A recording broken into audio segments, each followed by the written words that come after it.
Assalamualaikum warahmatullahi wabarakatuh. Perkenalkan, nama saya Nawaria. Di sini saya akan menjawab soal UAS saya dari MK Islam dan Peradaban Melayu.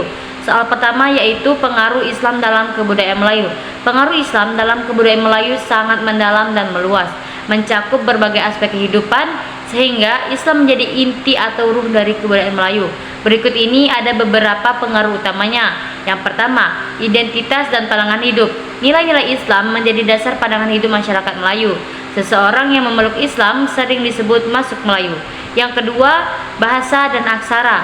Pengaruh terlihat jelas dalam penggunaan aksara Jawi, Arab, Melayu atau Arab Gundul pada karya tulis Melayu dan banyaknya kata serapan dari bahasa Arab ke dalam bahasa Melayu. Ketiga, seni dan adat. Adat istiadat disesuaikan dengan ajaran Islam, seperti mengganti kebiasaan sesajen dengan sedekah atau kendurian.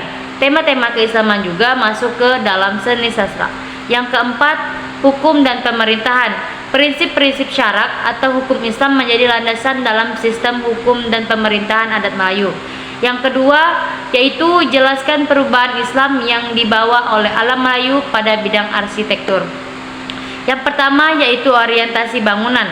Orientasi bangunan, khususnya masjid, disesuaikan menghadap ke arah kiblat atau ke Mekah. Yang kedua, penggunaan kubah dan menara. Penggunaan kubah dan menara pada masjid menggantikan atau mengadaptasi bentuk atap bertingkat khas Melayu sebelumnya.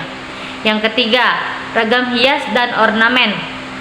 Motif ukiran berubah dari figuratif, hewan atau makhluk hidup, menjadi pola geometris, kaligrafi Islam atau huruf Jawi, dan motif flora yang rumit.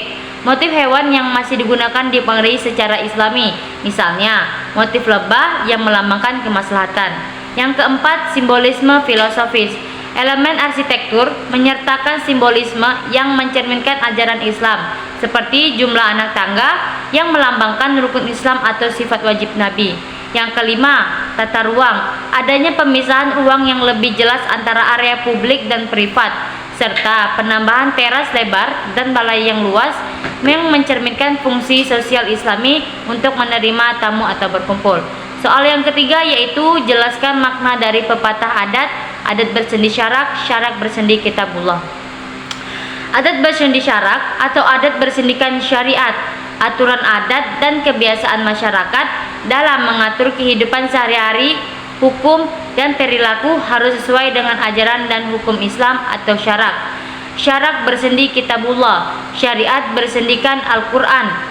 Hukum dan ajaran agama Islam atau syarak itu sendiri berlandaskan pada sumber utamanya, yaitu Al-Quran dan Sunnah.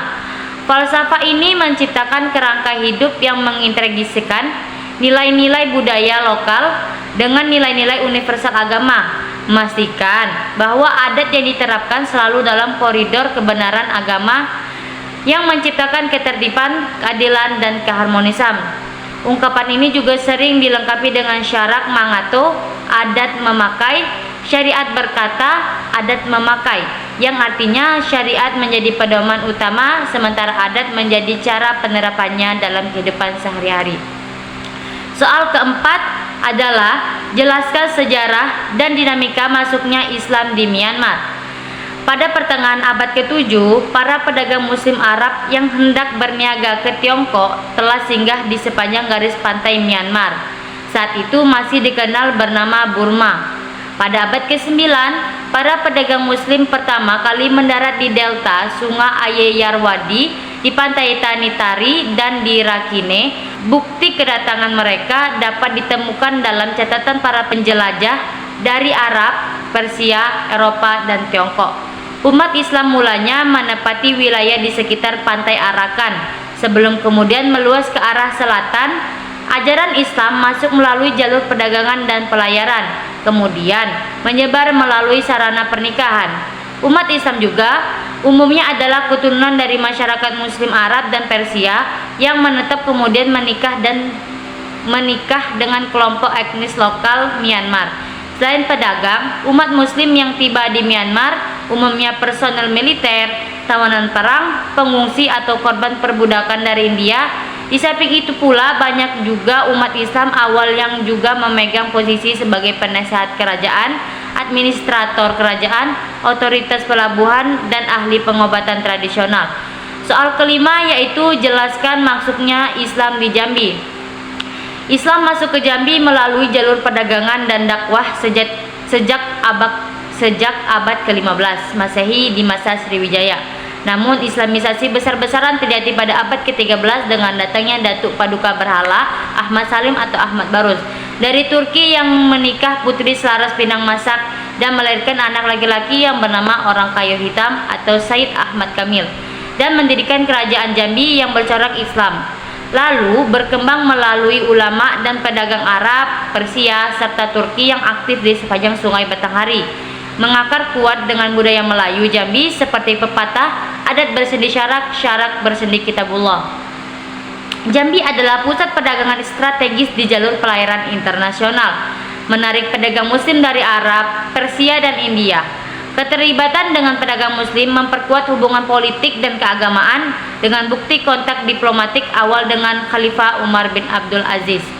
Pedagang dan ulama muslim terus berdatangan melalui Sungai Batanghari, menyebarkan agama secara bertahap.